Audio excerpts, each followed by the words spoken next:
Hi అండి. మీకు మైసూరుపాకు ఎప్పుడు చేసినా పర్ఫెక్ట్‌గా రావాలంటే ఒక్కసారి ఈ వీడియోలో చూపించినట్టుగా చేయండి. చాలా చాలా బా వస్తుంది.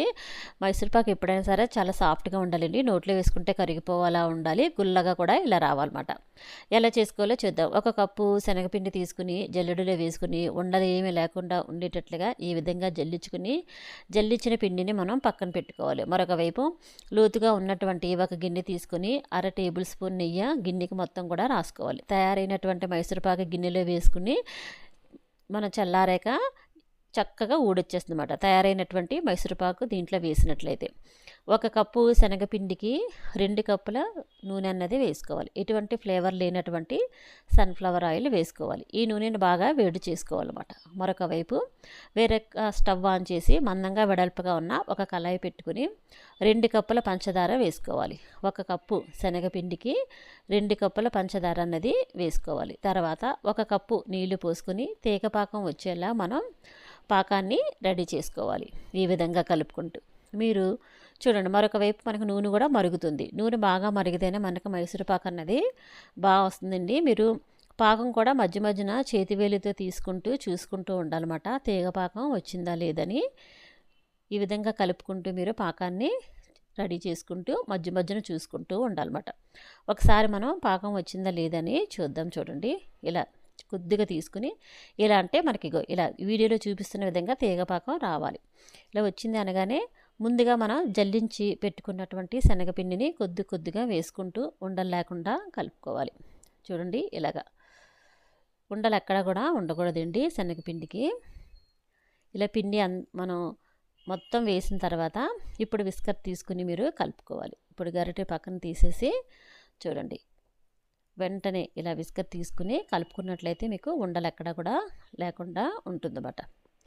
చూడండి, ఇప్పుడు క్లియర్గా అనిపిస్తుంది కదా, ఉండలు ఎక్కడ లేవు. ఇప్పుడు మరొక వైపు స్టవ్ మీద మనం నూనెని కూడా బాగా వేడి చేసుకున్నాం కదా, గుంత గరిటె పెట్టుకుని నూనెని ఇలా వేసుకుంటూ ఉండాలన్నమాట. ఒక గరిటె వేడి నూనె వేసిన తర్వాత పిండి మొత్తం నూనెని పీల్చిన తర్వాత మరొక గరిటె వేసుకోవాలి. చూడండి, ఇప్పుడు ఇంకొక గరిటె వేసుకోండి. ఇలా నూనె మొత్తం కూడా పిండిని పీల్చిన తర్వాత వేసుకోవాలి. అప్పుడు మనకి మైసూరుపాకు అన్నది గుల్లగా వస్తుందన్నమాట. మనం తీసుకున్నటువంటి 2 కప్పుల నూనె కూడా చక్కగా సరిపోతుందండి. ఎప్పుడైతే మనకి నూనె సపరేట్ అయ్యి గుల్లగుల్లగా కనిపిస్తుందో అప్పుడు మైసూరుపాకు తయారైపోయినట్లే. వెంటనే మీరు నెయ్యి రాసుకున్నటువంటి గిన్నెలో వేసుకోవాలి. కొద్దిగా లేట్ అయినా కూడా ఈ మైసూరుపాకు అన్నది పొడిగా అయిపోతుందండి. ఒక్క నిమిషంలోనే పొడిగా అయిపోతుంది అన్నమాట. లాస్ట్లో మీరు చాలా జాగ్రత్తగా చేసుకోవాలి మైసూరుపాకు అన్నది. చూడండి, మనకి గుల్లగుల్లగా వస్తుంది, తెలుస్తుంది కదా, కలిపేటప్పుడే మనకు తెలిసిపోతుంది మైసూరుపాకు రెడీ అయిపోయింది. వెంటనే నెయ్యి రాసుకున్నాం కదా, ఆ గిన్నెలో వేసేసుకుని కాస్త చల్లారాక మీకు పీసెస్లా కట్ చేసుకోవచ్చు అన్నమాట. నచ్చిన పీస్లో కట్ చేసుకుని బాగా చల్లారిన తర్వాతనే మనం దీన్ని సపరేట్ చేసుకోవాలన్నమాట. ఇప్పుడే కట్ చేయకండి, కొద్దిగా చల్లారనివ్వండి. చల్లారాక అప్పుడు చాకుతో మీరు పీసెస్ అన్నది కట్ చేసుకోవాలన్నమాట. చూడండి, ఇలాగ కాస్త చల్లారిందన్నమాట. ఇప్పుడు ఇలా పీసెస్లా కట్ చేసుకోవాలి. కట్ చేసుకున్న తర్వాత మూత పెట్టుకుని పూర్తిగా చల్లారిన తర్వాతనే మీరు ఒక ప్లేట్ కింద పెట్టుకుని ఇలా బోర్లు ఇచ్చినట్లయితే మనకు మైసూరుపాకు అనేది చక్కగా సపరేట్ అయిపోతుంది. చాలా చాలా బాగా వస్తుంది. ఈ సంక్రాంతి పండుగకి ఒక్కసారి ఇలా ట్రై చేయండి.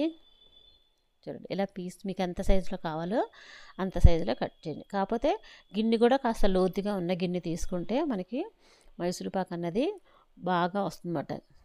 చూడండి, ఇలా అనగానే మనకి సపరేట్ అయిపోతుంది. మీకు ఎలా వచ్చిందో కూడా చూపిస్తాను. చూడండి, మనకి చూడండి ఈ మధ్యలో అన్నది ఇలా డార్క్గా రావాలన్నమాట. అప్పుడే మనకి మైసూరుపాకు అన్నది చాలా పర్ఫెక్ట్గా వచ్చినట్లు. అలానే గుల్లగా కూడా రావాలి. ఈ మైసూరుపాకు నోట్లో వేసుకుంటే కరిగిపోయేలా ఉంటుందండి. చాలా చాలా బాగుంటుంది. ఒక్కసారి కొలతలతో అయితే మైసూరుపాకు అన్నది తయారు చేయండి. అలానే మన వీడియోస్ కనుక నచ్చినట్లయితే మన ఛానల్ లైక్ చేసి సబ్స్క్రైబ్ చేయండి. మొదటిసారి చేసినా కూడా మీరు ఇలా చేస్తే మాత్రం అస్సలు ఫెయిల్ అవుతుంది, చాలా బాగా వస్తుంది.